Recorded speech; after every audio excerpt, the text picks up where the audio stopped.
Y vamos a darle paso a nuestro querido Fran Tayana. Hoy vamos a tener 3 columnas y sabemos que Fran es un tipo que se toma la geopolítica en serio, que está preparado y que más allá de temas circunstanciales, a él le gusta hablar de aquellas corrientes subterráneas que mueven el mundo, efectivamente, y de las que uno nunca va a leer una noticia en los medios, básicamente porque no son cosas que tienen que ver con el día a día, y sí diría con el siglo a siglo. Digo, Fran es una persona que piensa el mundo de acuerdo a lo que puede pasar en los próximos 50, 100, 200 años. Obviamente que también le interesa el día a día, como a todos nosotros, pero es alguien que puede ver un poco más allá. Y en la columna de hoy, que son columnas realmente para guardar y para aprender, nos quería hablar particularmente de la demografía. ¿Cuánto modifica el mundo y qué se puede pensar en el futuro de acuerdo a cuánta gente están haciendo en el planeta y en dónde? Así que bueno, adelante, profesor. Bueno, muchas gracias por esa presentación. Bueno, sí, hoy justamente quería hablar de un tema que cada tanto sale en los medios, pero creo que con mucho más alarma que análisis, ¿no? Que es este tema de, bueno, la caída de la fertilidad, porque la gente está teniendo menos hijos, ¿qué significa eso para el futuro? El tema de la demografía, particularmente lo que es la caída de la fertilidad y el envejecimiento de la población, que parecen dos fenómenos pero en realidad están ligados, es un tema que yo vengo trabajando hace rato y es uno de los fenómenos más complejos que he visto en mi vida, la verdad. Y en esto, con la demografía, yo siento que también depende en qué parte del espectro político, con intencionalidades, muchas veces se agarran de algún dato suelto para intentar repartir culpas, si esto es de tal o cual. Y la realidad es que, y en esto quiero ser muy claro, no hay un factor que ha llevado a esto, o en cualquier caso, si se quiere un factor, es una cosa llamada modernidad industrial, ¿no? Es la civilización que hemos construido en los últimos 200 años, en la cual casi todos los factores han llevado a este punto en el cual, por primera vez en la historia humana, y eso no lo puedo enfatizar lo suficiente, esto no tiene ninguna clase de antecedente, por primera vez estamos ante una situación en la que las poblaciones van a empezar a colapsar por caída de la fertilidad y envejecimiento de la población. Esto nunca sucedió. Y el motivo por el cual nunca sucedió es que, nuevamente, esto es un producto de este estadio del desarrollo industrial. Y quiero enfatizar desarrollo industrial porque, bueno, viste, cada tanto sale esta frase de Mark Fisher que dice, ¿por qué es más fácil imaginarse el fin del mundo que el fin del capitalismo? Porque no es el fin del capitalismo, es el problema. O sea, lo que es imposible imaginar es una alternativa a la modernidad industrial.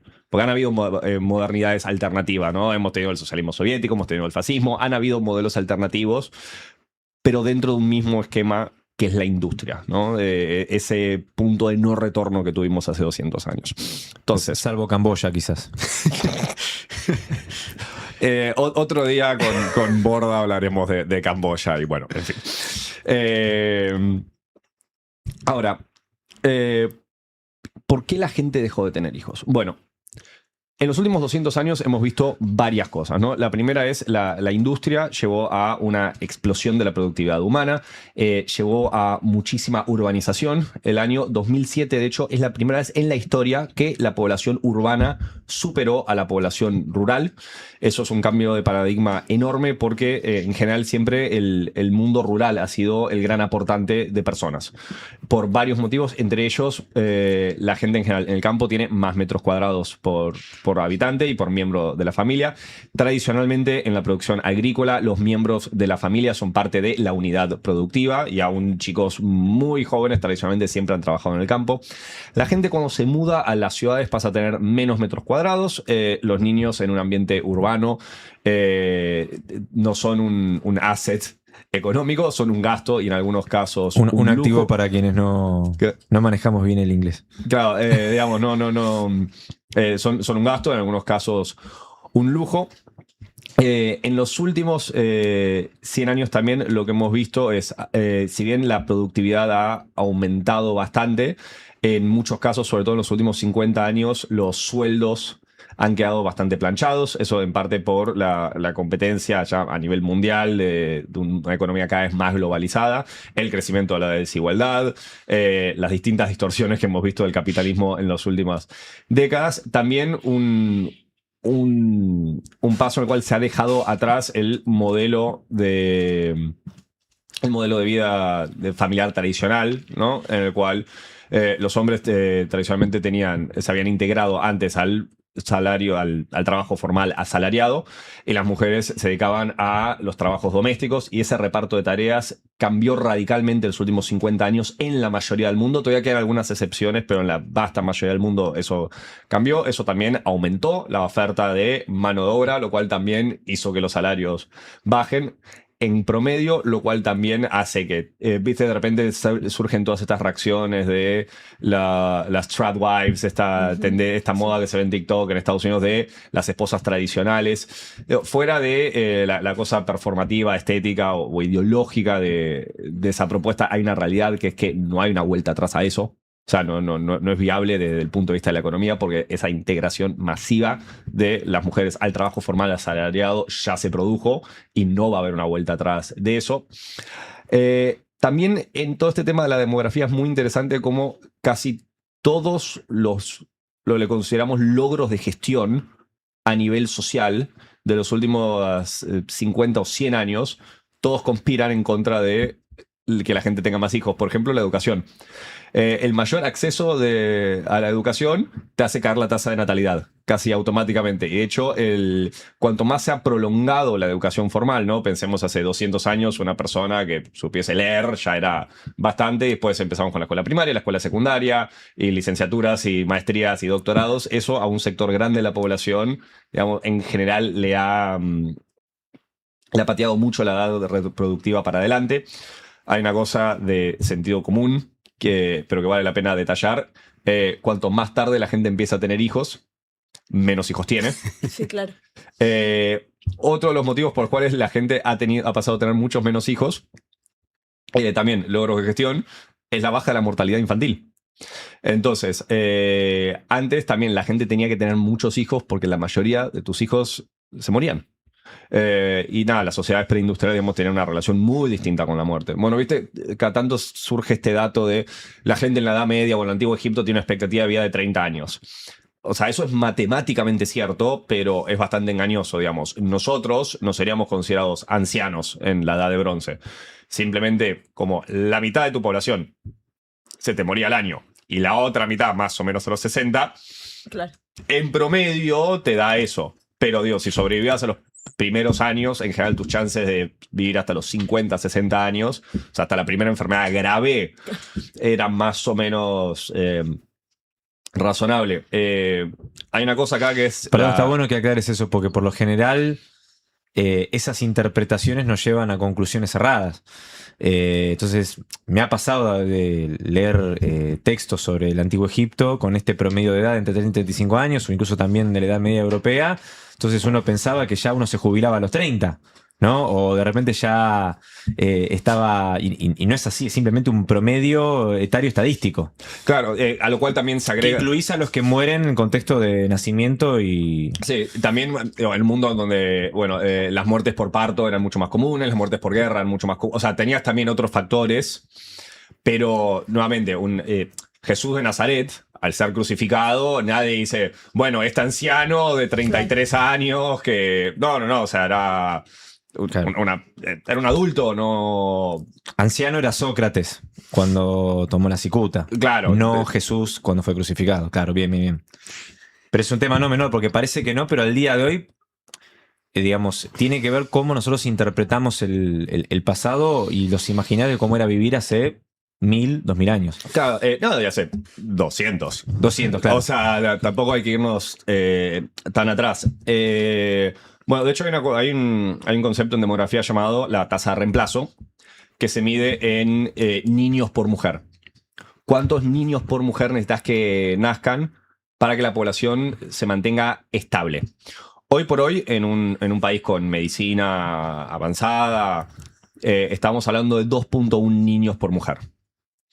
En el Imperio Romano estamos hablando de casi 6. sea, una mujer tenía que dar a luz a por lo menos 6 personas para mantener la población estable. O sea, de esos 6 se iban a morir 4. Pregunta, Sí. pues tengo muchas preguntas ya. Cuando te referís a población estable, ¿significa sostener la misma cantidad de habitantes? Que tengas la misma cantidad de habitantes, que no baje. Claro, si tenemos 50 millones de habitantes, que es por lo menos empatar y sostener ese número, esa cifra. Claro, para eso las mujeres tenían que dar a luz a media docena de niños a lo largo de su vida.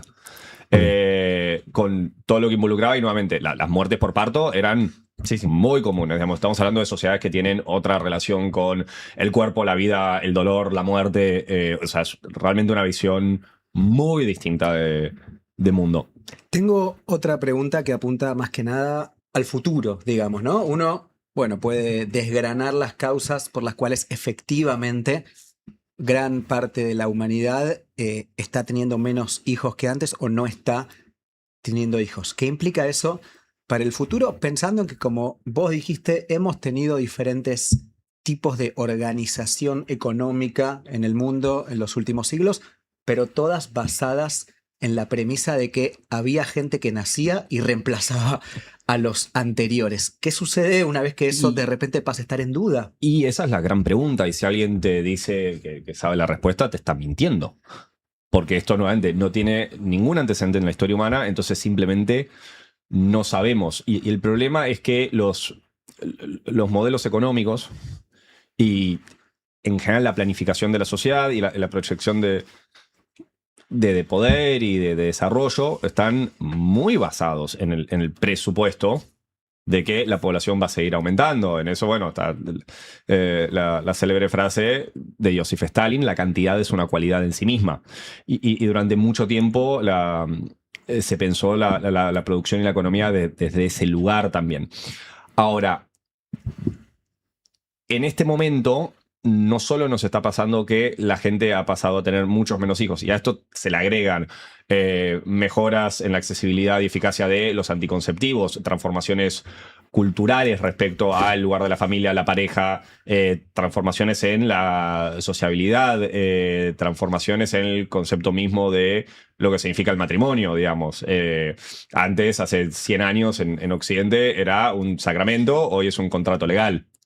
Digamos, como nuevamente, esto no es una crítica, simplemente es una descripción de las múltiples transformaciones que se han dado, todas al mismo tiempo. Perdón, y también los incentivos de la vida contemporánea, digo, que ya no es solamente la idea de reproducirse biológicamente, sino incluso formar o no una pareja. Y por ahí hay el ser humano del siglo XXI tiene por ahí incluso más incentivos de quedarse individualizado, sobre todo después de la pandemia. O sea, que ya ni siquiera son 2, ya es 1. O sea... Sí, a lo cual también toda una... Y sobre todo creo que esto en la posmodernidad se ve muy claramente, digamos, una transformación y una centralidad en ese concepto de individuo. También, perdón, Fran, la cuestión de... pienso, decime vos si sí o no, pero cuando vos tenés sectores de la sociedad que por ahí, como puede ser nuestro caso, que crecimos con un poder adquisitivo ascendente dentro de las familias, y de pronto decís, no, yo no voy a traer un pibe al mundo si no le puedo dar esto, esto y esto, cuando quizás antes no te cuestionabas tanto esas condiciones materiales a la hora de tener un hijo, como por ahí ciertas, sobre todo en las sociedades urbanizadas, digamos, clase media, con acceso a la educación prolongada, como decías vos. Bueno, de pronto decir, bueno, si no le puedo pagar obra social, no voy a tener un pibe, porque además el sistema de salud público está deteriorado. Bueno, y todo ese tipo de cuestionamientos tienen incidencia hoy por hoy también. O sea, es complejo. Por un lado, sí, porque estamos ahí hablando de las expectativas de la gente, ¿no? Y sus preferencias y sus elecciones. Ahora, muchas veces, y por eso digo que también lo de la demografía es un tema tan complejo, muchas veces se termina hablando de, bueno, esto se resuelve con más apoyo o mejoras en la calidad de vida o mejores salarios o más licencias por maternidad o licencias por paternidad, y es cómo ayudás, cómo le mejorás la vida a la gente para que la gente tenga más hijos. El tema con eso, y esto no es una recomendación de política, pero lo que se ve es, o sea, las sociedades más ricas no tienen más hijos. O sea, la gente que Claro. más hijos, o sea, la gente que más hijos tiene son campesinos analfabetos. O sea, Por eso, o sea, sí. esa es la parte. O sea, si vos querés producción de gente, no, esto no es una recomendación de política, pero digo, es mentira que si vos a la gente la haces más próspera y le mejorás los servicios y le das salud gratuita, va a tener más hijos. No, al contrario, o sea, Al eso. contrario.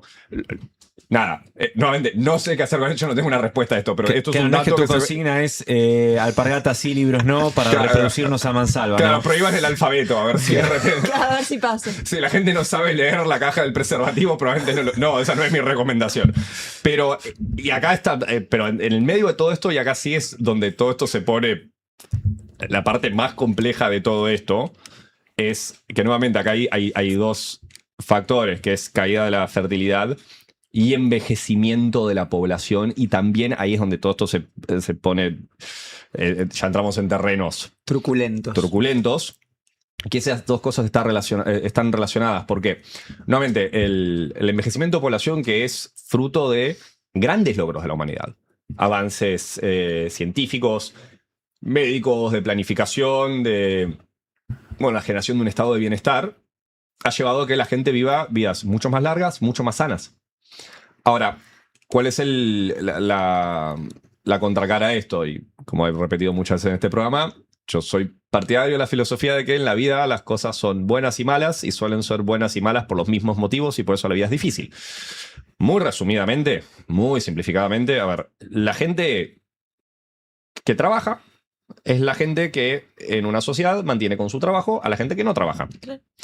¿Y cuál es la gente que trabaja? Y a grandes rasgos, la gente joven, vamos a decir, no sé, 15, 65 o 20, 60, ese Sí, sí. sector de la población es la que mantiene con su labor a los ancianos y a los niños. Cuantos más ancianos haya en la sociedad, de una u otra manera, tengas o no jubilación, los jóvenes tienen menos plata para tener hijos. Lo cual te lleva a una situación en la cual tenés más ancianos y menos jóvenes y menos niños, y más ancianos y menos jóvenes y menos niños, y más ancianos y menos jóvenes y menos niños, en una pirámide poblacional que se te va volviendo una pirámide invertida. Pensémoslo de esta manera. En general, los sistemas previsionales, digamos, los sistemas jubilatorios, se basan en el cálculo de 3 trabajadores activos por jubilado. Lo cual significa que después vas a necesitar 9 trabajadores para esos 3 jubilados. Y 27 para esos 9, y 81 para esos 27, y 200 y pico para esos, y 700 y 2000. O sea, se basa en el presupuesto de que la población va a seguir expandiéndose de una manera casi logarítmica. Y eso ya no ha sucedido, digamos, en un par de generaciones eso dejó de ser así. A esto se le agrega el hecho de que pensemos que muchas veces los sistemas de jubilación se diseñaron en otro mundo, que es el final de la Segunda Guerra Mundial. ¿Por qué la gente se jubila a los 65 años en muchos casos? Porque la expectativa de vida era 70. Entonces, más o menos el cálculo era que vos tenías 5 años de jubilación y te morías. Y hoy por hoy, en muchas partes del mundo, el número de 65 se ha mantenido y la gente rutinariamente llega a los 90, 95. Entonces, no solo es que ya no tenés esa explosión demográfica, todo lo contrario, sino que además, de repente, tenés cada vez más jubilados que viven cada vez más tiempo. De hecho, hay una estadística, alrededor de un cuarto del presupuesto nacional de Alemania se destina a subsidiar el fondo de pensiones.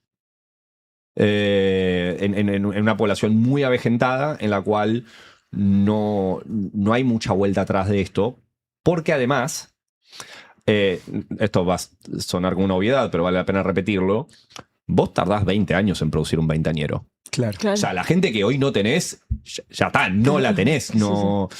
Ahí, de repente, la gente siempre salta y dice, bueno, ¿qué pasa con la inmigración? Hablemos de la inmigración. Dato de color. Cuanto más te baja la tasa de fertilidad de una sociedad, más anti-inmigrante se vuelve esa misma población. Claro. Una y otra vez te pasa lo mismo. En general, los países más avejentados tienden además a ser más xenofóbicos. Dato de color. ¿Qué? Dato de color. Más que nunca. Dato. Está bien. Yo pensé que lo habías hecho a propósito, pero no importa. Perdón. A veces mi ingenio hasta se me escapa a mí. Entonces, Perdón, sí. siguiendo un poco el hilo. Sí. Esto que vos estás mencionando de Alemania, ¿es un problema que además sucede a gran escala en Europa, ¿no? O sea, creo que es uno de los grandes, no sé si se está debatiendo en los medios de comunicación europeos, pero siempre que se habla de estos temas de envejecimiento poblacional o la sostenibilidad de un sistema previsional, siempre el ejemplo paradigmático es qué es lo que está pasando en Europa. En Europa, pero no son los únicos. De hecho, hoy por hoy, creo que con la excepción de Irak, si no me equivoco, prácticamente los únicos países del mundo que todavía se reproducen a la tasa de reemplazo. O sea, ni siquiera que estamos hablando que vayan a crecer la población, Claro, simplemente que van a sostener sus poblaciones. son todos del África subsahariana. Claro. En su gran mayoría. Creo que hay algunas excepciones muy pequeñas, pero digo, India ya no está cumpliendo con su tasa de reemplazo. El peor caso de todos estos es Corea del Sur, que bueno, si la tasa de reemplazo son 2.1 niños por mujer, Corea del Sur ha caído por debajo de los 0.7. O sea, desaparece. Bueno, hay un cálculo que si siguen así, creo que para el año 2100 de 50 millones de surcoreanos va a quedar algo como 4 millones en los siguientes 75 años. Y lo cual para Corea del Sur es un problema existencial, porque Corea del Sur da la casualidad que al norte tiene Corea del Norte, que por varios motivos no tiene un problema de envejecimiento de la población. O sea, no hay mucha gente vieja en Corea del Norte por un montón de razones. Entonces, ¿Hay un límite de edad existencial en Corea del Norte? no, lo que simplemente tienen peor medicina. Ah, ok. Y también tuvieron hambruna en los 90 y bueno, si vos tardás 20 años en producir un veinteañero, por la misma lógica tardás 80 años en producir un octogenario. Entonces... Y no se pasan todo el día jugando los jueguitos tampoco en Corea del Norte. No sé cuál es el mercado de videojuegos de Corea del Norte. Sospecho que no hay demasiado. Pero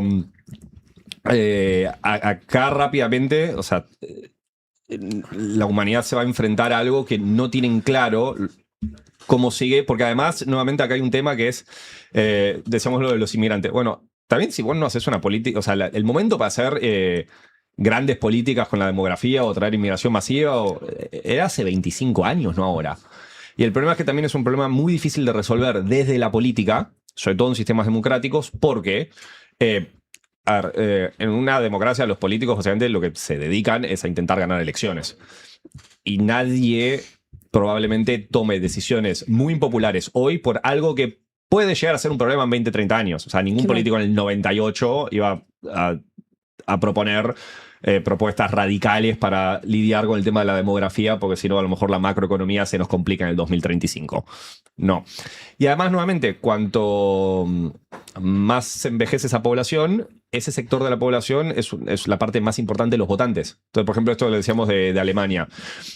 Hoy por hoy, los candidatos alemanes, cualquier sea el partido, o sea, lo que tienen que es ir a ganar los votos de los jubilados, no lo de los jóvenes. Entonces, de manera sistémica, no van a tomar políticas para favorecer a los jóvenes. Y además, en este sistema, donde cada vez tenés más ancianos y menos jóvenes y menos niños, empezás a tener un problema de expulsión de mano de obra, donde los jóvenes, además de que no tienen hijos, además se te van del país.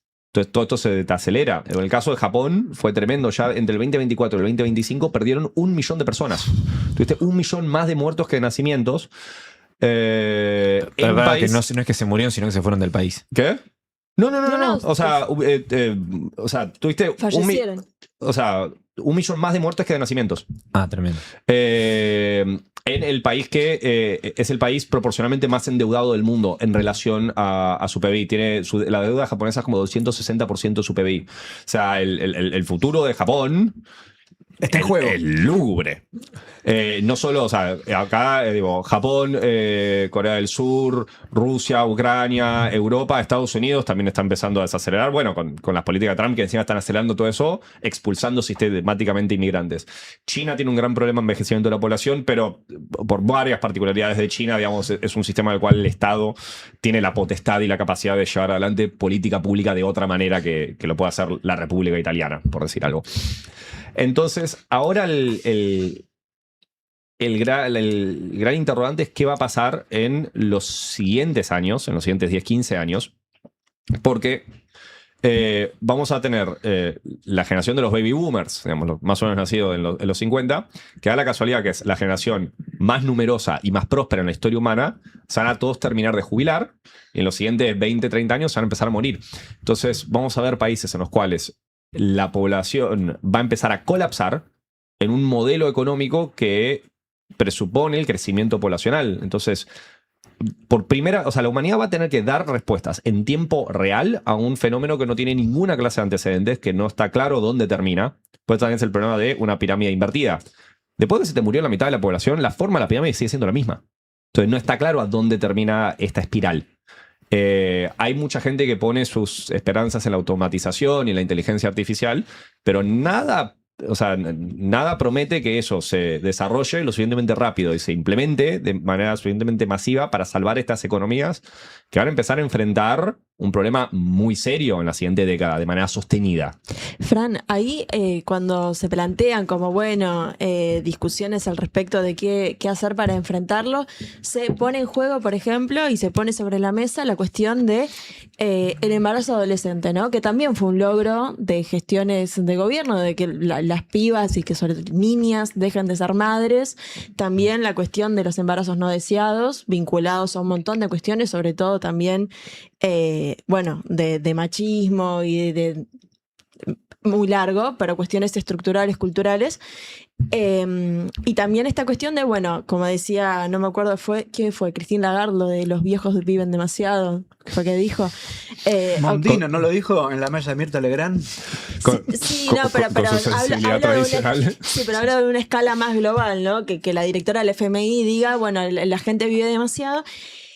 Y entonces lo que se dice es, bueno, el problema es esta idiosincrasia de pelear porque las mujeres no sean madres a partir de los 13 años, 14 años, etc. Y no se pone en discusión que la humanidad también está por llegar a tener su primer trillonario, ¿no? Y que además cuando lo comparás con el segundo más rico del mundo, la brecha entre ellos mismos es altísima, es decir, una campana de Gauss vinculada a la acumulación de riquezas extraordinaria. Si uno pone en la balanza, ¿no?, la cuestión de la acumulación de riquezas, además de la automatización, y no me refiero a las inteligencias artificiales, quizás más a la cuestión robótica, si se quiere, en términos industriales, también para que un trabajador no tenga que tener 3 trabajos para compensar esta cuestión, ¿no?, que hablamos del desequilibrio entre los ancianos y la población laboralmente activa. ¿Qué pensás al respecto un poco de cómo se está planteando en esto que decís vos de es más cómodo tener un discurso cortoplacista para las próximas elecciones y no un pensamiento quizás ya más a mediano o largo plazo por la existencia de la humanidad misma? Sí, es que en eso nuevamente es un debate que da para mucho y el problema es que, a ver, también sobre todo en esta época, digamos, donde hay un lapso de atención muy, muy corto en general con las noticias, en general muchas veces el público lo que demanda es que le digas, bueno, ¿a quién hay que echarle la culpa? Esto es culpa del capitalismo, de las feministas, del aborto, de la iglesia, de quién. Y el problema con la demografía es que no es una cosa. De las mascotas también. De las mascotas. Como incentivo para que haya una mascota y no una persona, digamos. Claro, se le han echado la culpa a las mascotas, yo esto lo he visto. O sea... Sí. Sí, o sea, le puedes echar la culpa a un montón de cosas, le puedes echar la culpa a los plásticos. A todo esto, además, no solo baja la tasa de fertilidad, digamos, que es la cantidad de hijos que la gente tiene, sino que también ha bajado la fecundidad en el mundo industrializado. O sea, la gente hoy es menos fecunda, tiene menos capacidad biológica para producir hijos que hace 20, 30 años, por un montón de cuestiones ambientales, contaminaciones, químicos que no se exponen, pero a las mujeres les cuesta cada vez más quedar embarazadas, los hombres producen menos espermatozoides, también muchas de los avances que hemos hecho terminan siendo muy antidarwinianos.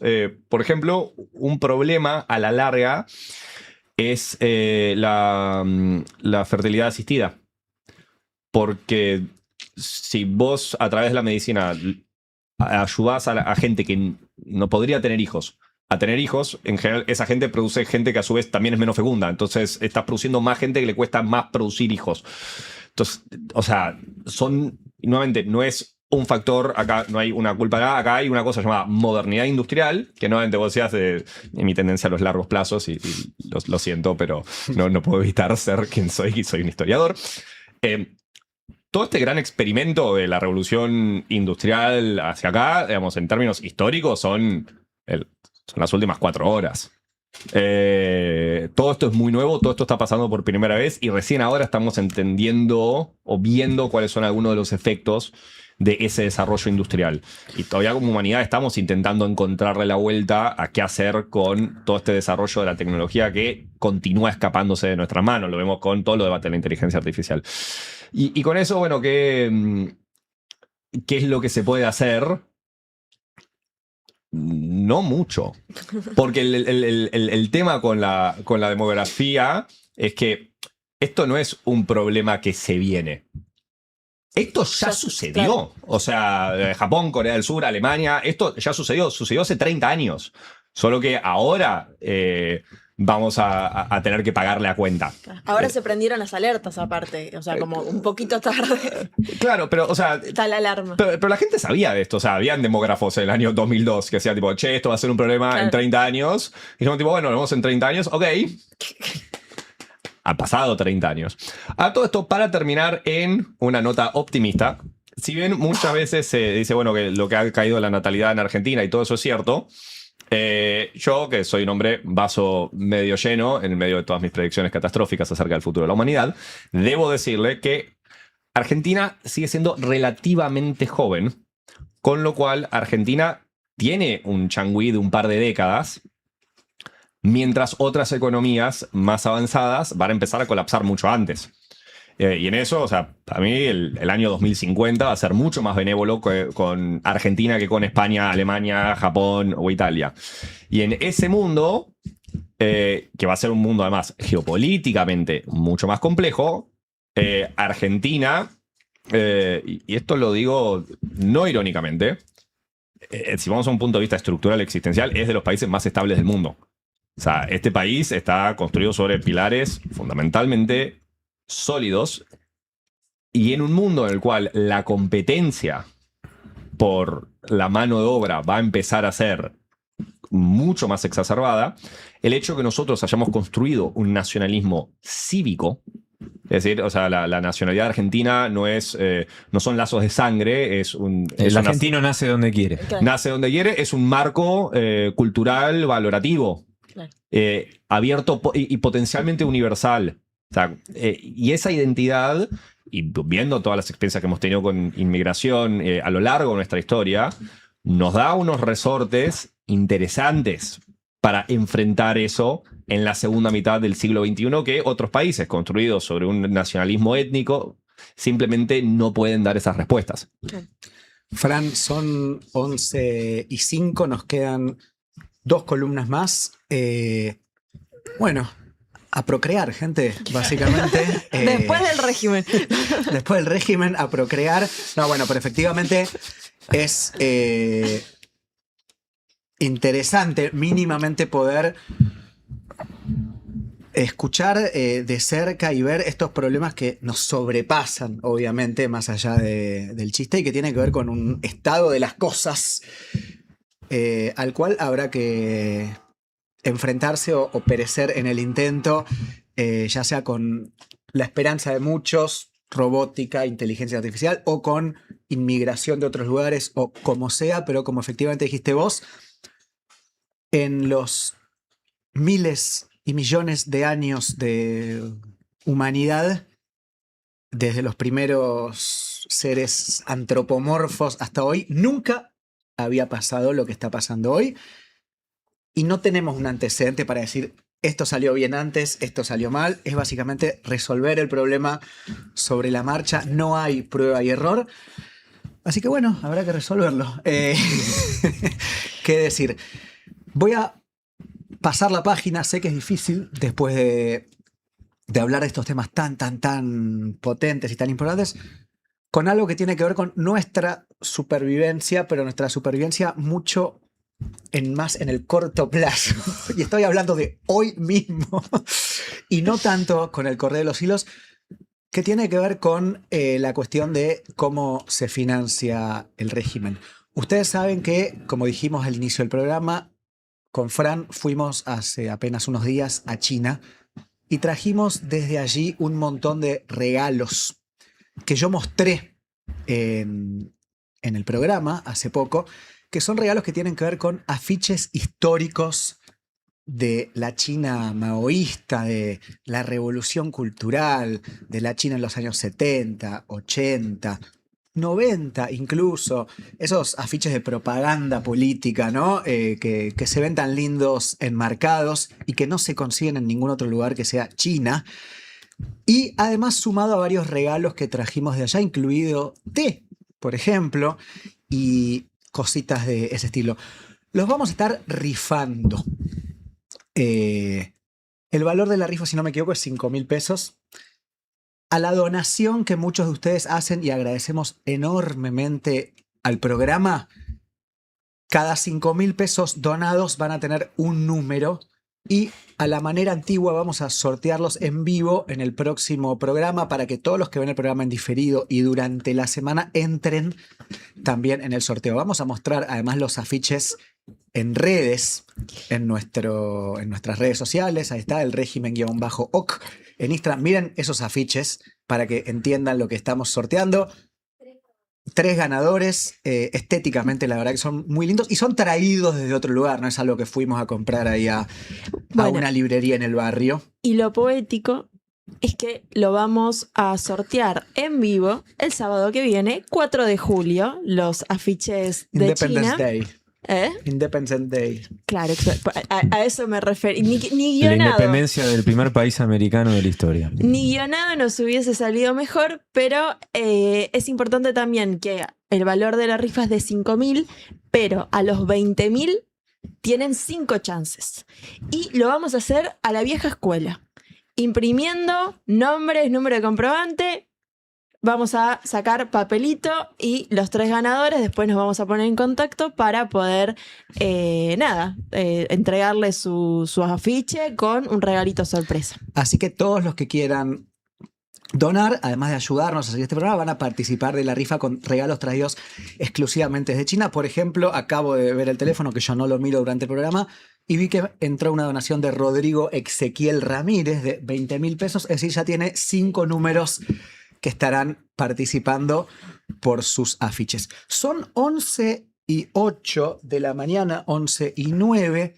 Nos queda justito para hacer de 11:10 a 11:40 y la otra columna de 11:40 a 12:10, porque arrancamos 10:10 y nos vamos. Así que todavía nos queda una hora mega fructífera de programa y le voy a ceder la palabra también al profesor Juan Rattenbach, que tiene una columna que yo la voy a devorar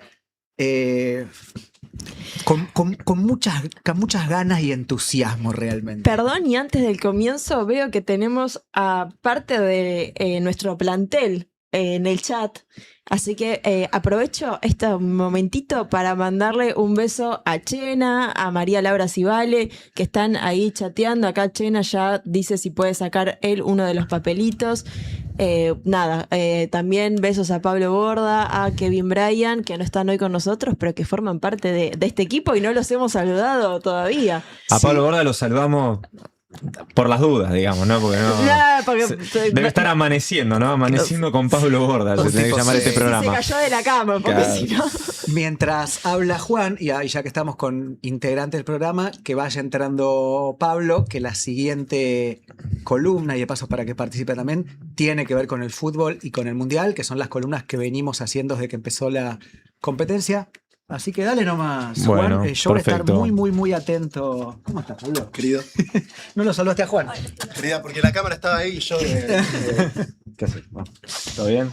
No aclaraste que era Pablo Duclos, porque siempre sé que iba a venir Bueno, Pablo Borda. Lo acabamos de decir que estaba hay dos amaneciendo Pablos. y... Pablo Pablo. Duclos, y también agradecemos a Andre, que está detrás de cámara, a nuestra CM, a Silvio y a Moisés. Nuestra que CM y están- nuestra productora. nuestra CM y productora, porque, chicos, todo esto también sucede gracias a que ella nos ordena, porque, como supondrán, somos 8 personas muy especiales en términos de carácter, así que Andre nos mantiene a mano firme, así que muchísimas gracias a Andre, Silvio, Moisés, como siempre, y ahora sí, Juan.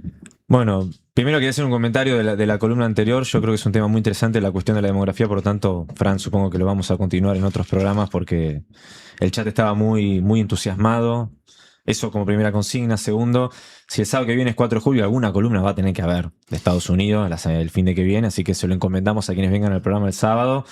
Sería interesante, ¿no? Una columna sobre la revolución de Estados Unidos, ¿no? Que el cual creo que se sabe poco relativo a lo que sabemos del Estados Unidos contemporáneo.